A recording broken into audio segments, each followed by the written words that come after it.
ఇకపోతే సార్ మీరు అడిగినట్టు పాపం ఇవాళ రాష్ట్రంలో ఉన్న మంత్రి కూడా బీఆర్ఎస్ వాళ్ళు ఇంకా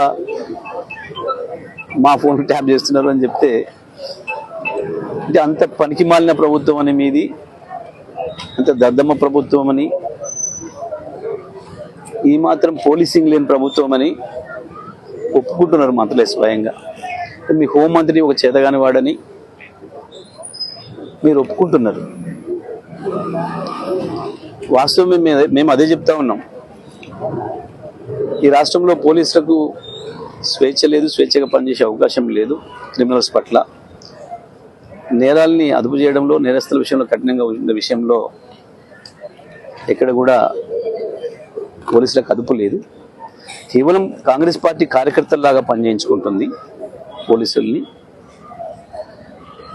అందుకనే నేరాలు పెరిగిపోతున్నాయి. కాంగ్రెస్ పేరిట ఇవాళ రౌడీలందరూ కూడా అందులో చేరి ప్రతిపక్ష పార్టీ కార్యకర్తల పైన దాడులు చేయడం, ప్రత్యేకించి బీఆర్ఎస్ పైన దాడులు చేయడం చేస్తూ ఉన్నారు. విచ్చలవిడిగా కాంగ్రెస్ పార్టీ పని చేస్తున్నారు కాబట్టి ఇక మిగతా వాళ్ళ పని వాళ్ళు చేసుకోవచ్చు.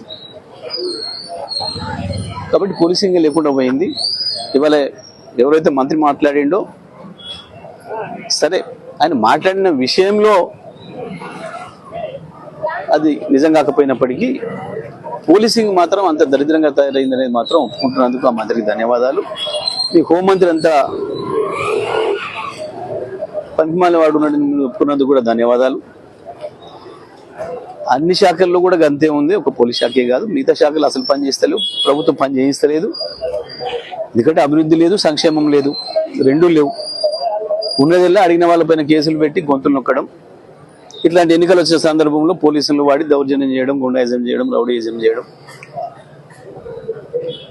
రాత్రి నుంచి కూడా సూర్యాపేటలో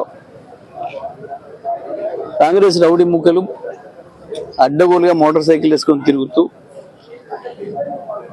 ఇష్టం వచ్చినట్టుగా విచ్చలవిడిగా మద్యం డబ్బులు పంపిణీ చేస్తూ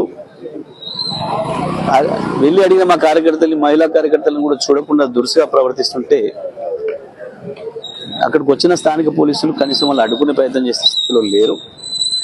అయినప్పటికీ కూడా మా వాళ్ళు ఎక్కడికక్కడ బుద్ధి చెప్తున్నారు సరైన పద్ధతుల్లో. ఆ మహిళా కార్యకర్తలు కూడా సరైన పద్ధతిలో బుద్ధి చెప్తున్నారు. పెద్ద పేరు మోసిన రౌడీలు అనుకున్న వాళ్ళకి కూడా ప్రజల చైతన్యం, సూర్యాపేట ప్రజల చైతన్యవంతులు. తప్పకుండా ఇటువంటి రౌడీజాన్ని, గుండాయిజాన్ని, భూస్వాముల పెత్తనాన్ని తిప్పికొట్టిన వాళ్ళు. కానీ పోలీసులు మాత్రం వాళ్ళ విధి నిర్వహణలో విఫలమవుతున్నది వాస్తవం. కానీ మంత్రి గారు ఒప్పుకున్నందుకు సంతోషం.